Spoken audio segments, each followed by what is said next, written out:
Welcome to the Sent from Disneyland podcast. Here age relives fond memories of the past.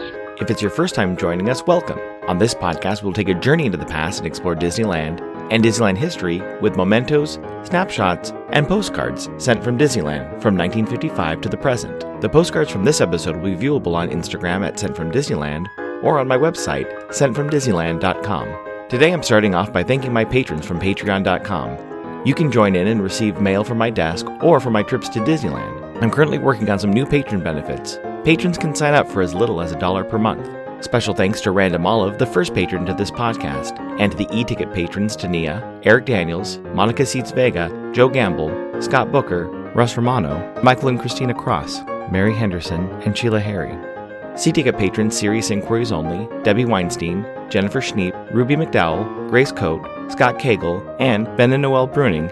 B-ticket patron The Disney Rewind Podcast, and to the A-ticket patrons Elise Sharp, Zealot Infinity, Alexis Robles, Maggie and Henry Byers, Angelica Nablock, and the All Aboard Podcast.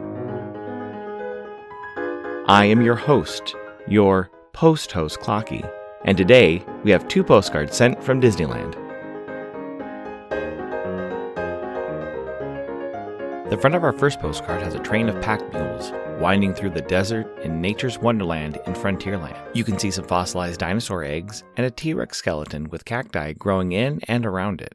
On the back it reads, "Dinosaur bones, a reminder of past desert creatures, lay scattered along the trail as a pack mule train travels through the desert area of nature's wonderland in Frontierland." It's postmarked November 17, 1961, with a Los Angeles Ability County cancel and a 3-cent purple Liberty postage stamp, Scott number 1035. I assume they visited the park on Thursday, November 16th, when park hours were from 10 a.m. to 6 p.m. The weather was a high of 64 and a low of 51. Park attendance that day was 3,273. It's addressed to a Mr. and Mrs. R.H. Owens of West Des Moines, Iowa. It reads, L.A., 11/17/61. Spent yesterday at Disneyland. If Tommy were along, he could have gone on the mule pack train. Peggy would have liked Snow White and the 7 Dwarfs. Dad.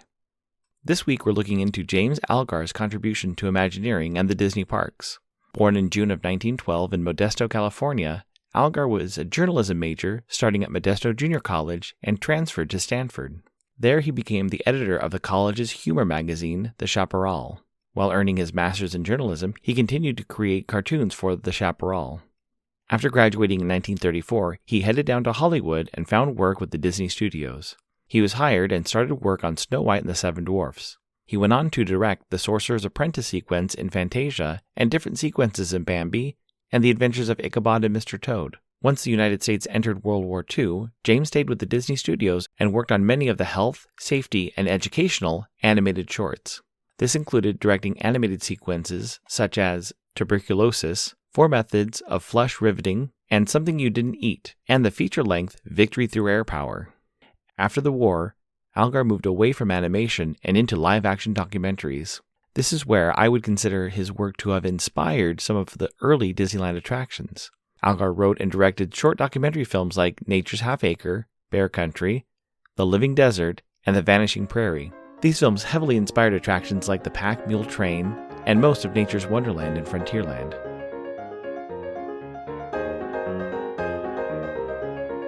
I'm really enjoying Enfield Post's Sunday Instagram deals. Friday she posted the 4 stamps which will be available. The butterfly and the historic preservation are 2 of my favorite this week. But also the Bunker Hill flag stamp would also be amazing on the back of a postcard. You can head over to enfieldpost.com and explore all the different vintage postage stamps you can use on your next card or letter. That's ENFIELDPOST on Instagram and enfieldpost.com for your wedding and vintage postage needs. Enfield Post is the official postage stamp sponsor of the Sent from Disneyland podcast.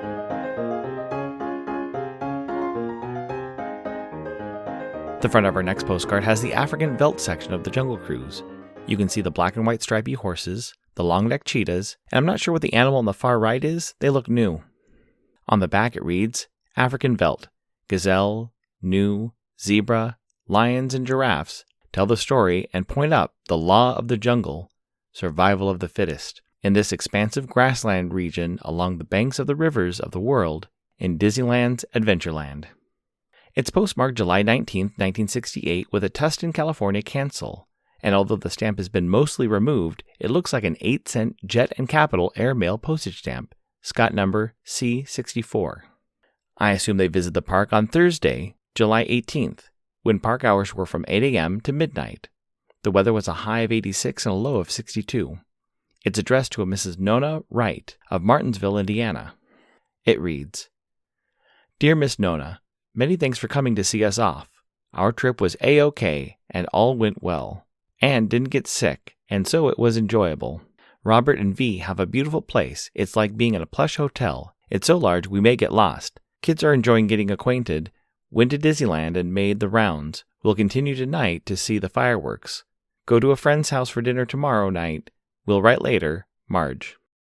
James Algar's more direct link to Imagineering in Disneyland starts with a project called America the Beautiful, which replaced another show with the same name in Tomorrowland's Circorama Theater. The 360-degree film was first shown at the 1958 World's Fair in Brussels. The next project he was put on was originally called One Nation Under God. He was brought in to write a script for an audio animatronic show featuring all the past U.S. presidents. This project was shelved when there was a collaboration with the state of Illinois for the 1964 World's Fair. Algar had a passion for U.S. history, and Roy E. Disney is even quoted calling Algar a Lincoln freak. He took 4 of Lincoln's speeches and part of a eulogy to create the script for Great Moments with Mr. Lincoln. The One Nation project was revived and opened in 1971 in Florida with a new name, the Hall of Presidents. During this time, Algar was still writing and directing live-action documentary segments for Walt Disney's Wonderful World of Color. He retired in 1977 and was honored as a Disney legend in 1998. A few of the films that he worked on are included in the National Film Registry, and many of his documentary films received awards, including a few Oscars.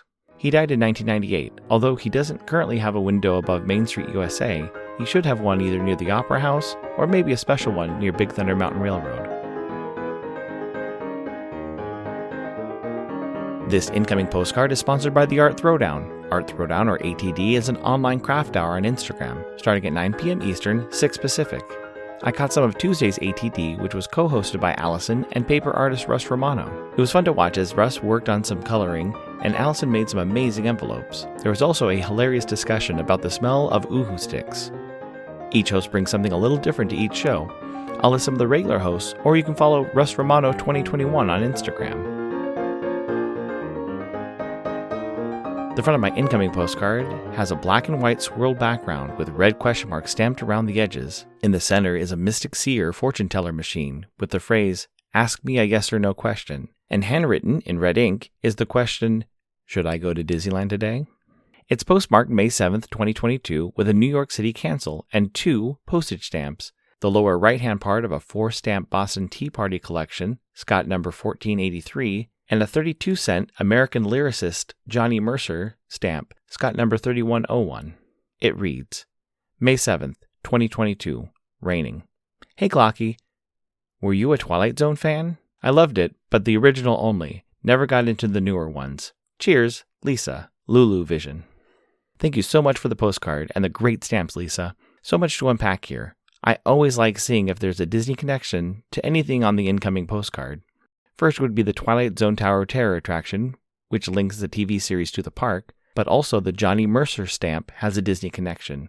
He wrote the music for the song The Phony King of England for Disney's animated Robin Hood movie. But to answer Lisa's question, I am a fan of the Twilight Zone. I tried to get into the new one, but there's something special about the original series. My favorites include One for the Angels, which is the second episode of the series and has Ed Wynn, probably most known for being the voice of the Mad Hatter in Disney's Alice in Wonderland, or Uncle Albert in Mary Poppins, as a door-to-door salesman. I also enjoyed The Obsolete Man with Burgess Meredith, and one that is similar to the episode referenced on this postcard, A Most Unusual Camera. If you haven't watched Twilight Zone, I suggest starting with them. I still need to binge watch all the episodes in case I've missed one.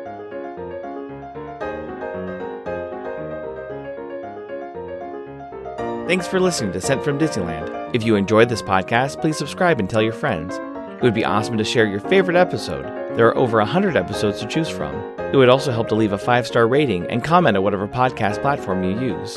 If you'd like to support the show financially, please check out our Patreon page at patreon.com/sentfromdisneyland. You can find me on Instagram and Facebook at Sent from Disneyland, or on Twitter at Sent from Disney.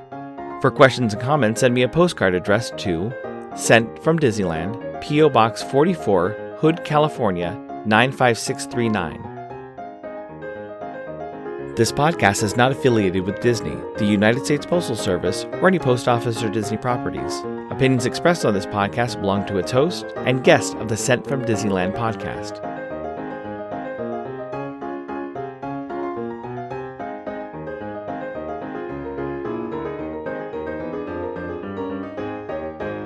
Well, there is one thing. What is it, Mr. Boogman? Well, between you and me, I never made a truly big pitch.